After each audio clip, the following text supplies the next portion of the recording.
The psychology of sleep. In this episode, in our search for the miraculous, we first have to get a better view of what is hindering us from getting access to the miraculous. The system of the fourth way teaches us that man is asleep and not conscious of his thoughts, feelings, and actions.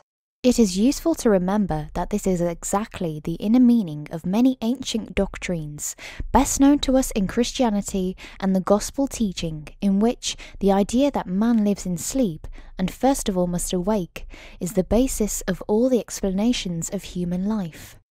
The Gospel teaching also demands awakening, but it does not say how to awaken. The main idea of the system and how to free yourself from sleep is to become fully aware of your state of sleep. Therefore, it is needed to have a better and more refined understanding of what sleep really means. Being asleep is far more than being asleep in the literally sense of the word. The system considers ordinary sleep, the state of consciousness that we are actually in bed sleeping, only the first state of consciousness. In contrary to more traditional psychological trains of thought originated by the likes of Freud and Jung, who ascribe great meaning to dreams and the subconsciousness, the fourth way speaks about 4 different states of consciousness.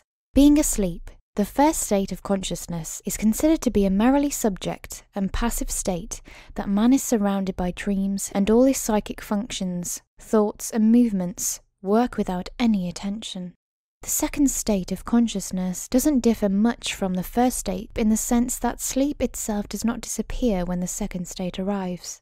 When man awakes from sleeping, sleep remains with all its dreams and impressions. Only a more critical attitude towards one's own expressions, more connected thoughts, and more disciplined actions become added to it. The second state of consciousness is called waking sleep or waking consciousness. The third state of consciousness is called self-consciousness or relative consciousness, where man does realize he is asleep. It is the state of consciousness that is attainable for man, but requires a sustained and conscious effort.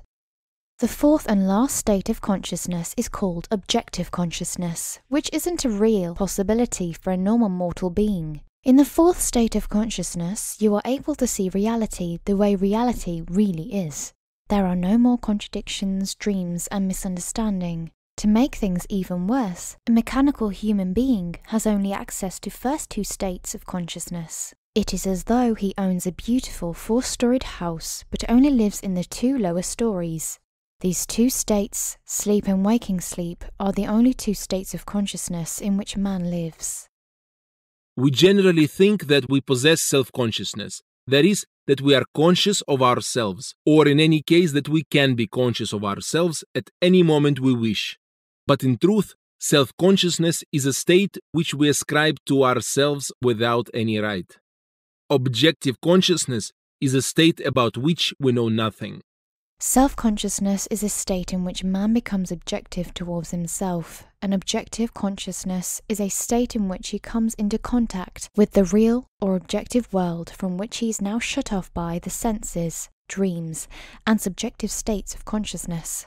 To awake from the waking sleep, it must be understood that the first obstacle in man's conviction that he already possesses self-consciousness. If you ask a man if he is conscious, or if you say to him that he is not conscious, he will answer that he is conscious and that he is absurd to say that he is not, because he hears and understands you. In reality, acquiring self-consciousness means long and hard work. So the fundamental question is, how can a man agree to put effort in attaining consciousness if he thinks he already possesses the very thing which is promised him as the result of long and hard work?